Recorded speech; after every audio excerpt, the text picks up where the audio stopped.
श्रोते हो, युवा स्पंदन या कार्यक्रमात मी समीर शिरवळकर आपलं अगदी मनापासून स्वागत करतो.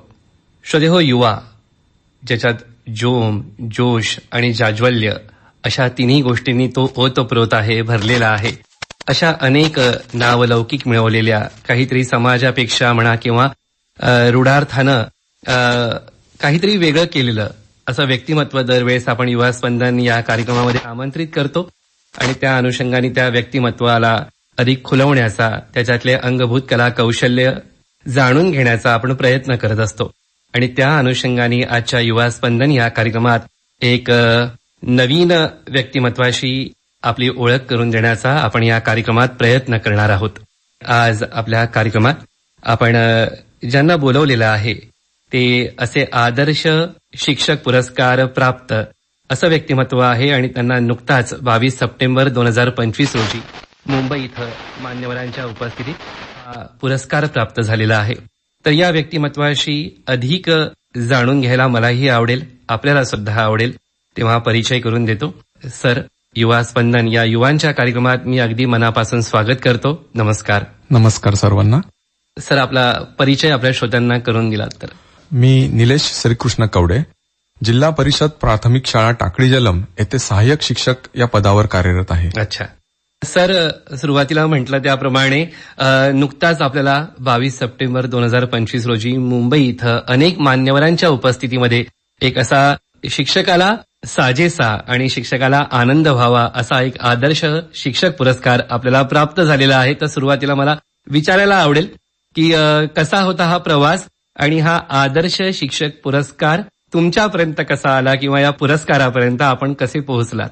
22 सप्टेंबर रोजी मला महाराष्ट्र शासनाचा क्रांतीज्योती सावित्रीबाई फुले राज्य शिक्षक गुणगौरव पुरस्कार हा मला तिथे मिळाला. बरं.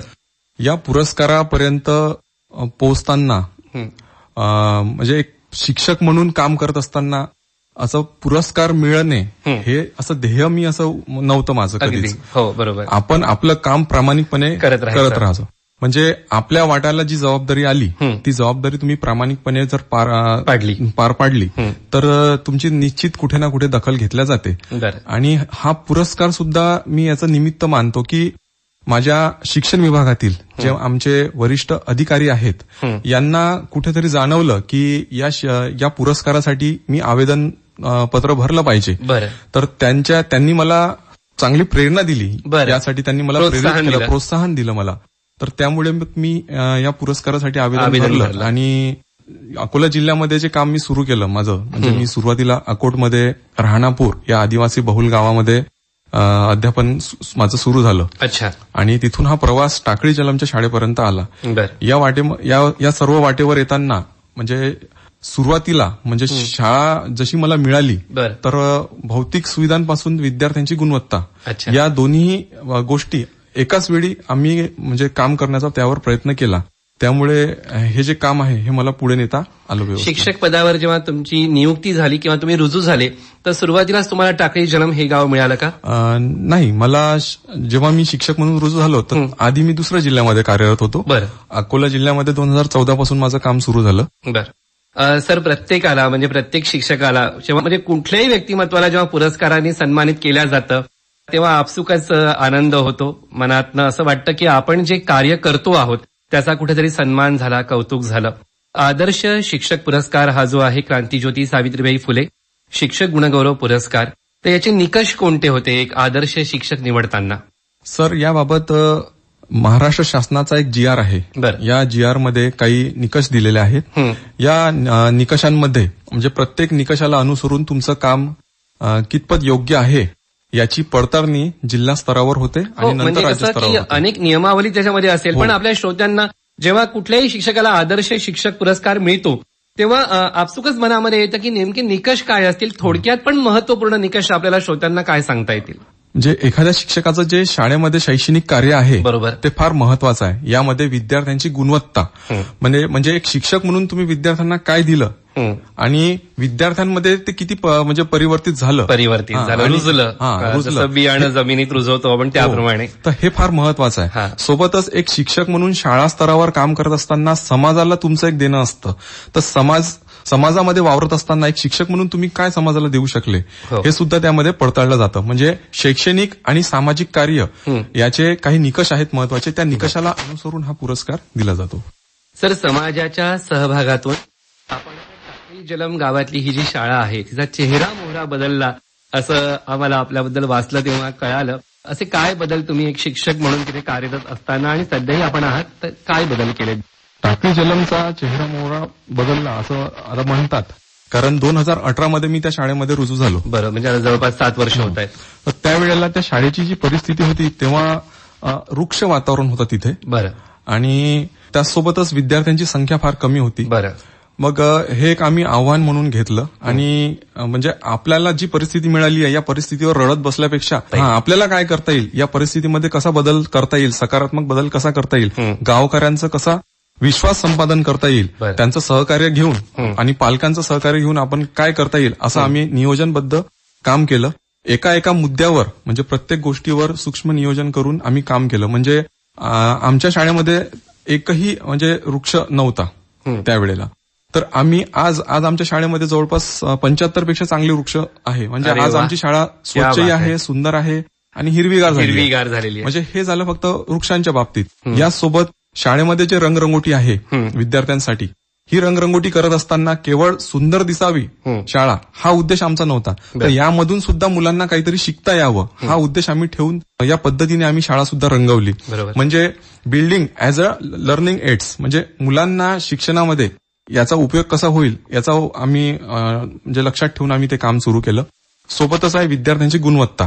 आता गुणवत्तेवर काम करण्यासाठी, कारण विद्यार्थ्यांची गुणवत्ता वाढली तरच पालकांचा विश्वास संपादन केला जाऊ शकतो. तर त्यासाठी आम्ही स्वाध्याय कार्ड म्हणजे विद्यार्थ्यांना, म्हणजे आमच्या शाळांमध्ये आम्ही इतके स्वाध्याय कार्ड म्हणजे बनवले आहेत, काही रेडीमेड घेतले आहेत, काही आम्ही बनवले आहेत की आमचा विद्यार्थी शाळेमध्ये हा जास्तीत जास्त अभ्यासामध्ये कसा एंगेज राहील, आम्ही हा प्रयत्न त्याच्यामध्ये केला आहे. आणि हे करत असताना विद्यार्थ्यांचे गट करून म्हणजे नाविन्यपूर्ण पद्धतीचा अवलंब आम्ही त्याच्यामध्ये केला. तर याचे आम्हाला सकारात्मक परिणाम दिसायला लागले. म्हणजे विद्यार्थ्यांचे जे बेसिक आहे हे आम्ही बेसिकवर खूप काम केलं. हे काम करत असल्यामुळे पालकांना हे परिणाम जेव्हा दिसायला लागले तेव्हा त्यांचा विश्वास संपादन व्हायला लागला आणि विद्यार्थी संख्या आमची हळूहळू वाढायला लागली. आज अशी परिस्थिती आहे की आमच्या शेजारच्या गावातली मुलं सुद्धा आमच्या शाळेत शिकायला येतात. सर, कोणताही पालक आपल्या विद्यार्थ्याला किंवा आपल्या पाल्याला शाळेमध्ये शिक्षणासाठी दाखल करतो, पण ते शिक्षण घेत असताना एका शिक्षकावर जबाबदारी असते की तो सर्वांगीण त्याचा विकास व्हायला हवा.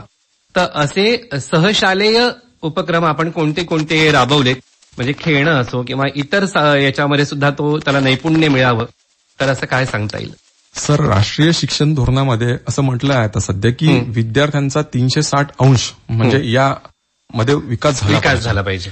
मग जर आता विद्यार्थ्यांचा असा आपल्याला समग्र विकास, सर्वांगीण विकास आपल्याला साधायचा असेल तर केवळ आपल्याला पाठ्यपुस्तकांवर अवलंबून राहता येणार.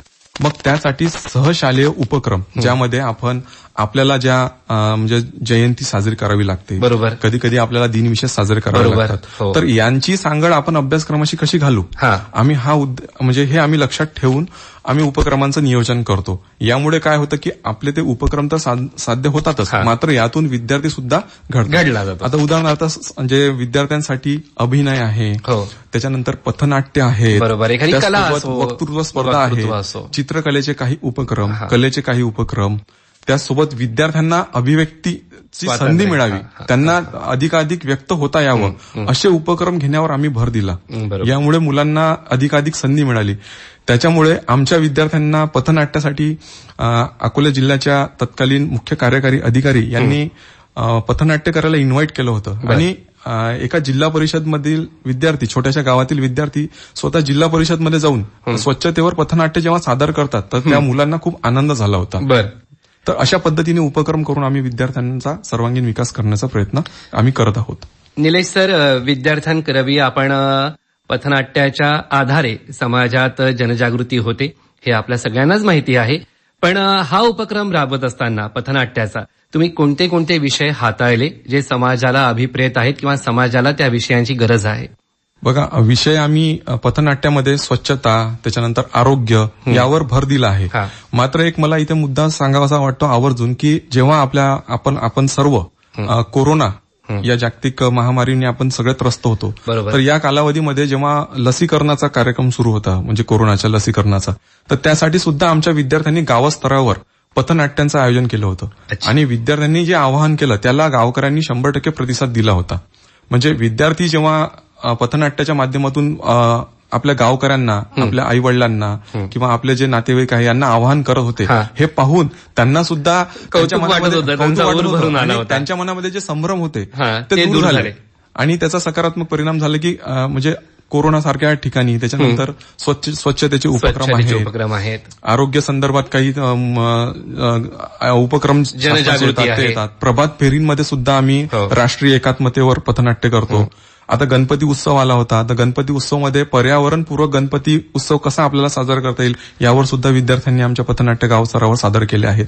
असे वेगवेगळे विषय आम्ही पथनाट्यांमध्ये हाताळतो. आणि सर, तुम्ही बोलले त्याप्रमाणे जेव्हा आपला पाल्य अशा पद्धतीने चौकात पथनाट्य सादर करताना सुद्धा त्याच्यामध्ये एक आत्मविश्वास जे आपण बघतो की जे डेअरिंग लागतं मुलांना, सभाधीटपणा जो लागतो, तो जेव्हा एखादा पालक बघतो तेव्हा त्याला खरंच त्याचा ऊर भरून आल्याशिवाय राहणार नाही. कारण की आपण आज नाही म्हटलं तरी थोडासा आज सगळ्यांचा ओढा जो कॉन्व्हेंटकडे आणि प्रायव्हेट शाळांकडे आहे, तर अशा भीषण आणि गंभीर याला परिस्थिती म्हणता येईल ना, अशा याच्यामध्ये जेव्हा शासनाच्या, जिल्हा परिषदांच्या शाळा आणि त्यातले शिक्षक विविध प्रयोग राबवून विद्यार्थी आपला पुढे कसा राहावा याकरता प्रयत्न करताना पालकांना दिसतात, तेव्हा आपसुकच जिल्हा परिषदेच्या शाळांची सुद्धा संख्या नक्कीच वाढेल, यामध्ये शंका नाही.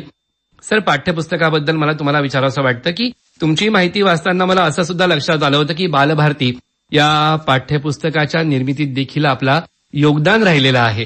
तर त्याबद्दल आपल्या श्रोत्यांना काय सांगता येईल? आपल्या देशामध्ये सध्या राष्ट्रीय शिक्षण धोरण 2020 हे आता आपण सुरू झालं आहे. आणि याला अनुसरून म्हणजे 34 वर्षानंतर आपण आपलं शैक्षणिक धोरण बदललं आहे आणि हे नवीन धोरण आपण स्वीकारलं आहे. मग या धोरणामध्ये नवीन काय आहे हे मुलांपर्यंत पोहोचलं पाहिजे, याचं सगळ्यात प्रभावी माध्यम म्हणजे पाठ्यपुस्तके. मग पाठ्यपुस्तकांवर जी जबाबदारी दिली गेली आहे म्हणजे हे धोरण राबवण्याची, तर ही जबाबदारी पार पाडताना या राष्ट्रीय शिक्षण धोरणांमध्ये काही ध्येय दिले आहेत आणि या ध्येयांना अनुसरून काही क्षमता ठरवल्या गेल्या आहेत. आणि या क्षमतांना अनुसरून अध्ययन निष्पत्ती म्हणजे विद्यार्थ्यांमध्ये जो अंतिम बदल होतो शिकवल्यानंतर अध्यापन प्रक्रियेमध्ये विद्यार्थी जेव्हा येतो तर त्यामध्ये काय आलं पाहिजे, तर हे अध्ययन निष्पत्ती आपल्याला सांगतात. तर हे जे आपले अभ्यासक्रम आहेत हे अभ्यासक्रम ठरवताना या धोरणाचा आधार घेतला जातो. या धोरणाला अनुसरून हे आपले अध्ययन निष्पत्ती ह्या क्षमता ठरतात. आणि ह्या ठरल्यानंतर याला अनुसरून विद्यार्थ्यांसाठी कोणता, म्हणजे सोप्या शब्दात सांगायचं तर कोणता पाठ असावा त्यांना अभ्यासाला, कोणती कविता असावी, त्या कवितेवर, पाठावर कोणते प्रश्न असावे, कोणते उपक्रम असावे, म्हणजे मुलांमध्ये हे परिवर्तित होतील, मुलांमध्ये दिसायला लागतील. ही जबाबदारी पाठ्यपुस्तक मंडळामध्ये काम करताना आमच्यावर होती. तर सद्यस्थितीमध्ये आता इयत्ता पहिलीला या सत्रापासून नवीन पाठ्यपुस्तक आलं आहे आणि शासनाच्या निकषाप्रमाणे आता टप्प्याटप्प्याने पुढील इयत्तांना नवीन पाठ्यपुस्तके येत आहेत आणि याची प्रक्रिया आता सुरू आहे. तर आमचा हा भर जास्तीत जास्त हाच राहिला आहे की विद्यार्थ्यांचा सर्वांगीण विकास आणि राष्ट्रीय शिक्षण धोरण प्रभावी पद्धतीने पाठ्यपुस्तकांच्या माध्यमातून कसं विद्यार्थ्यांपर्यंत पोहोचेल हाच आम्ही यामध्ये प्रयत्न केला आहे. छान, खूपच सुंदर. सर, आजकाल सोशल मीडियाचा काळ आहे, मोठ्या प्रमाणामध्ये सगळी माहिती सोशल मीडियावर उपलब्ध आहे आणि आजचा जो विद्यार्थी आहे, जो घडवताय तुम्ही, तो 21व्या शतकातला विद्यार्थी आहे. त्याला घडवताना शिक्षक म्हणून सुद्धा स्वतःला अपडेट राहणं अत्यंत आवश्यक आहे. तशी ही जी तारेवरची कसरत आहे आजच्या काळामध्ये, म्हणजे हा धावतं जे युग आहे याच्यामध्ये एक जिल्हा परिषदेचा शिक्षक म्हणून जबाबदारी सांभाळताना तुमच्यावर काय दडपण असतं म्हणा किंवा काय नवीन नवीन आव्हानं असतात की ही मुलं आजच्या या धावत्या युगामध्ये टिकली पाहिजे, म्हणून तुमच्या समोर कुठली कुठली आव्हानं असतात? सर, जिल्हा परिषद शाळांमध्ये म्हणजे अशी ओरड असते समाजामध्ये किंवा यांना शैक्षणिक कामं करताना यांच्या मागे खूप सारे कामं असतात, ऑनलाईन कामं असतात, ज्याला आम्ही अशैक्षणिक कामं म्हणतो. या अशैक्षणिक कामांमुळे आपण आपले अध्यापन प्रक्रिया जी आहे ही प्रभावित होऊ नये याची सर्वप्रथम काळजी शिक्षकाने घेतली पाहिजे. तर मला काय वाटतं की आपल्याला जी परिस्थिती मिळालेली आहे या परिस्थितीमध्ये आपण कोणते चांगले सकारात्मक गोष्टी करू शकतो, आपण यावर जर आपल्याला लक्षात ठेवलं तर मला वाटत नाही की हे समस्या आपल्यासाठी समस्या राहतील.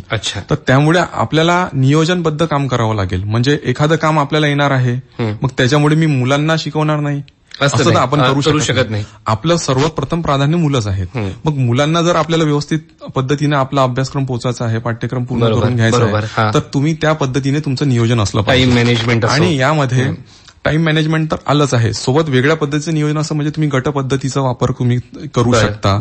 आणि वेगवेगळ्या उपक्रम म्हणजे आपल्या शाळा स्तरांवर खूप सारं शैक्षणिक साहित्य आपल्याला उपलब्ध आहे. सोबतच आपण सोशल मीडियामध्ये युट्यूब सारख्या याचा आपण वापर करू शकतो.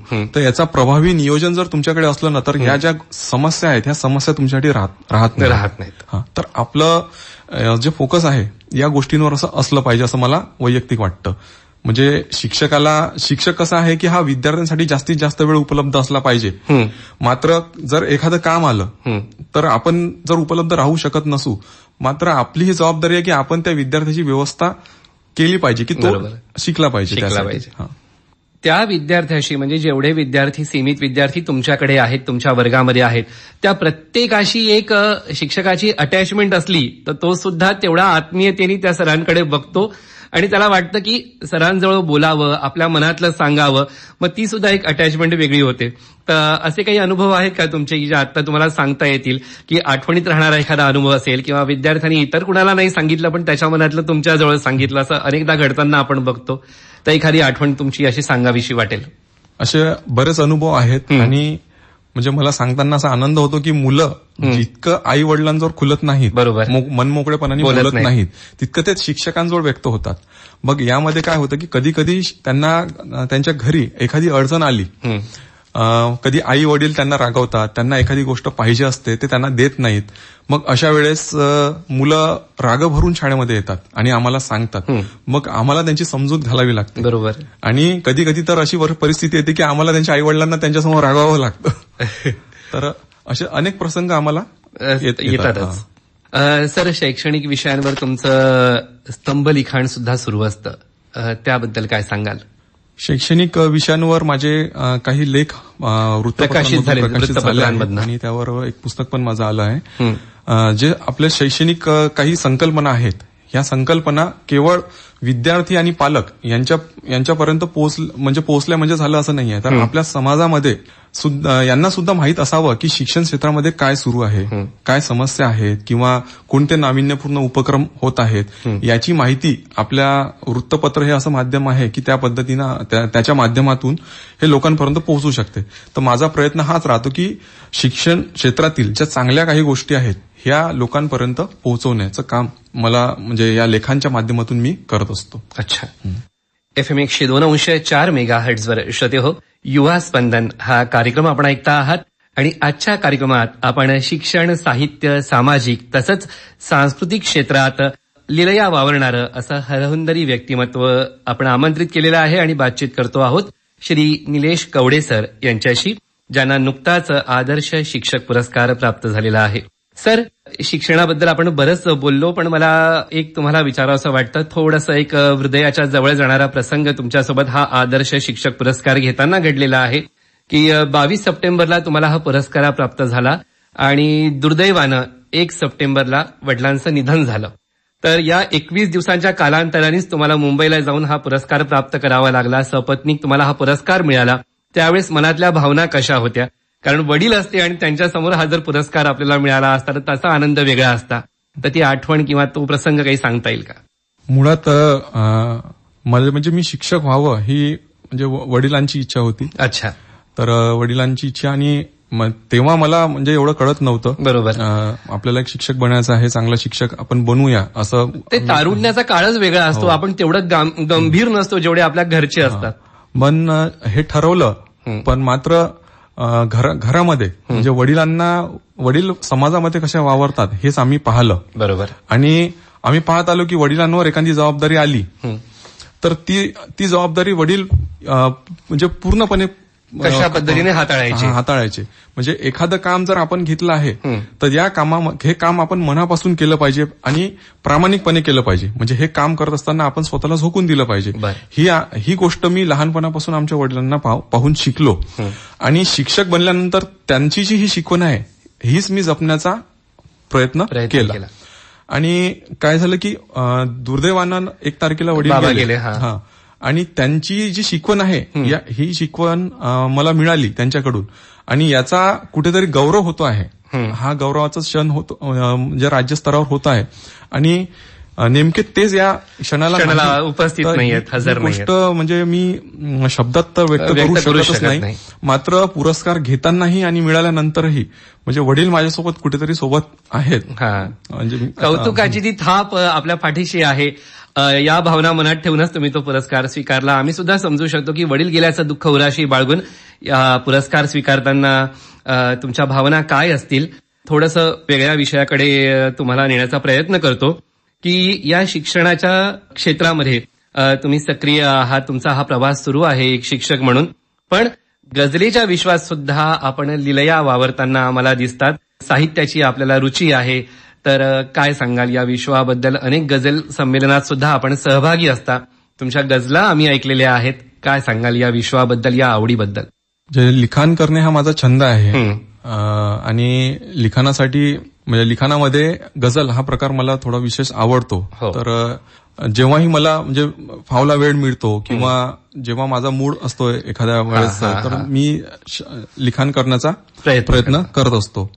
आणि हा एक मी छंद म्हणूनच ठेवला आहे. म्हणजे आपला छंद आपल्या म्हणजे नोकरीच्या किंवा आपण घेतलेल्या जबाबदारीच्या मध्ये येऊ नये म्हणून याची आम्ही काळजी घेतो. आणि शेवटी आपला छंद आहे, आपण त्याला वेळ देतोच. बरोबर. आणि एखादा छंदातून आपल्याला आनंद घेता आला पाहिजे. म्हणजे तुम्ही लिहिता याचं समाधान तुम्हाला झालं पाहिजे आणि लिहिल्यानंतर जर कोणी वाचत असेल तुमचं तर त्याला सुद्धा झालं पाहिजे. ही तुम्ही स्वतः काळजी घेतली पाहिजे. तरच तुम्हाला लिहिण्याचं समाधान मिळू शकते. म्हणजे जास्त लिहिल्यापेक्षा तुम्ही काय लिहिलंय आणि याला फार महत्व आहे. तर समाजाला देताना आपण मोजकं आणि महत्वाचं जर तुम्ही कोणतंही माध्यम असू द्या, कविता, गझल किंवा कथा, कादंबरी, अशा माध्यमातून तुम्ही समाजापर्यंत नेमकं पोहोचण्याचा प्रयत्न करावा असं मला वाटतं. आणि मी तो प्रयत्न गझलच्या माध्यमातून करण्याचा प्रयत्न करतो. बरं, लिखाणाची तुम्हाला आवड आहे हे तर कळलं, पण गझलेचं विश्व आणि गझल प्रकरणच वेगळं आहे. त्याचा मीटर वेगळं, त्याच्या सगळ्या गोष्टीच वेगळ्या, त्याचं तंत्र वेगळं. ते कसं अवगत केलं आणि गझल लिहायला कधीपासून सुरुवात केली? गझलेचं तंत्र अवगत करायला थोडा मला उशीर लागला, म्हणजे मला वेळ घ्यावा लागला. मी महाविद्यालयामध्ये असताना कविवर्य सुरेश भट यांच्या पुस्तकांच्या सानिध्यात आलो आणि एल्गार, रंग माझा वेगळा असे त्यांचे संग्रह मी वाचल्यानंतर मला मराठी गझल खूप आवडली. आणि ही आवडल्यानंतर गझल म्हणजे नेमकं काय आहे, एल्गारमध्ये गझलेची 12 खडी होती. ती वाचल्यानंतर मला हळूहळू लक्षात आलं की हा एक वृत्तबद्ध प्रकार आहे आणि हा वृत्तामध्येच लिहावे लागते. म्हणजे एक तर गझल ही वृत्तामध्ये तुम्हाला लिहिणे आवश्यक आहे. तुम्ही जर त्यामध्ये लिहिली नाही तर ती गझल नसते. म्हणजे एक तर गझल असते, एक तर नसते. ती असेल तर ती वृत्तामध्ये असली पाहिजे. मग हे वृत्त शिकून घेताना मी सुरेश भटांच्या सर्व संग्रहांचा अभ्यास केला. त्याच्यामध्ये जे उच्चारानुसार जे वजन असतं शब्दांना हे समजून घेण्याचा प्रयत्न केला आणि हळूहळू सरावाने म्हणजे चुका शिकत मी गेलो आणि ते आत्मसात केलं. याच्या सगळं माझ्या या शिकण्याच्या मुळाशी होतं माझं वाचन. म्हणजे मी अधिकाधिक गझल संग्रह वाचून वृत्त आत्मसात करण्याचा प्रयत्न केला आणि आता बऱ्यापैकी थोडं लिहू शकतो असं मला वाटत आहे. चांगली गोष्ट आहे. आपल्या श्रोत्यांना हे तर कळलं की आपल्याला गझल लिखाणाची सुद्धा आवड आहे. अनेक गझल संमेलनात आपण सहभागी झाला आहात. आपल्या श्रोत्यांना एखादी गझल आपली स्वरचित ऐकवता येईल? चालेल. जी तुम्हाला फार आवडते. मी माझ्या एका गझलेचे काही म्हणजे शेर इथे सादर करतो. मातीमध्ये रुजणे जमले त्याला जगता येते. मातीमध्ये रुजणे जमले त्याला जगता येते. जगणाऱ्याला पुन्हा नव्याने येथे फुलता येते. वा. मातीमध्ये रुजणे जमले त्याला जगता येते. जगणाऱ्याला पुन्हा नव्याने इथे फुलता येते.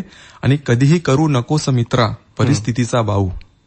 कधीही करू नकोस मित्रा परिस्थितीचा बाऊ. युद्ध शेवटी तोच जिंकतो ज्याला लढता येते. युद्ध शेवटी तोच जिंकतो ज्याला लढता येते. आणि वादळात उन्मळून गेले जिद्द कुठे उन्मळली. वादळात उन्मळून गेले जिद्द कुठे उन्मळली. तग आशेवरती जगण्याच्या अविरत धरता येते. वा. तग आशेवरती जगण्याच्या अविरत धरता येते. आणि ऐकवलेना सृष्टीला मी दुःखाचे रडगाणे. ऐकवलेना सृष्टीला मी दुःखाचे रडगाणे. जगता जगता बघ जगण्याचे गाणे रस्ता येते. जगता जगता बघ जगण्याचे गाणे रस्ता येते. आणि आयुष्याच्या प्रश्नावर दिले कळीने उत्तर. आयुष्याच्या प्रश्नावर दिले कळीने उत्तर. काट्यांमध्ये राहून सुद्धा मला उमलता येते. काठ्यांमध्ये राहून सुद्धा मला उमलता येते. आणि किती दिवस राहणार आहे पानगळीचा मौसम. किती दिवस राहणार आहे पानगळीचा मौसम. श्रावण येता आयुष्याला पुन्हा बहरता येते. श्रावण येता आयुष्याला पुन्हा बहरता येते. मातीमध्ये रुजणे जमले त्याला जगता येते. वा, क्या बात है. तारुण्याला, नवयुवकांना सुद्धा प्रेरणादायी अशी ही गझल आहे. मातीमध्ये रुजणे जमले त्याला जगता येते. श्रोते हो, शिक्षण, साहित्य, सामाजिक तसंच मगाशी म्हटल्याप्रमाणे सांस्कृतिक क्षेत्रात लिलया आणि अगदी सहजतेने वावरणारं हे व्यक्तिमत्व, हरहुन्नरी व्यक्तिमत्व, ज्यांना नुकताच महाराष्ट्र शासनाचा क्रांतीज्योती सावित्रीबाई फुले शिक्षक गुणगौरव पुरस्कार 22 सप्टेंबर 2025 ला प्राप्त झाला, असे आदर्श शिक्षक निलेश कवडे आपल्या आजच्या युवा स्पंदन या कार्यक्रमात आपण आमंत्रित केले होते. सर, आपण वेळात वेळ काढून आमच्या आकाशवाणी अकोला केंद्राच्या स्टुडिओत आलात आणि आम्हाला अशी छानशी मुलाखत दिली, त्याबद्दल मी आकाशवाणीच्या वतीने आपले मनापासून आभार मानतो. धन्यवाद. धन्यवाद. श्रोते हो, चालण्याची नको एवढी कौतुके, थांबणे ही अघोरी कला यार हो. आणि असंच आपल्याला आजच्या कार्यक्रमात इथंच थांबायचं आहे. पुन्हा एका नव्या युवा स्पंदन कार्यक्रमात नवीन व्यक्तिमत्व आमंत्रित करूया आणि त्यांच्याशी बातचीत करूया. तोपर्यंत आजच्या कार्यक्रमातून आपला इथेच निरोप घेतो आहोत. नमस्कार.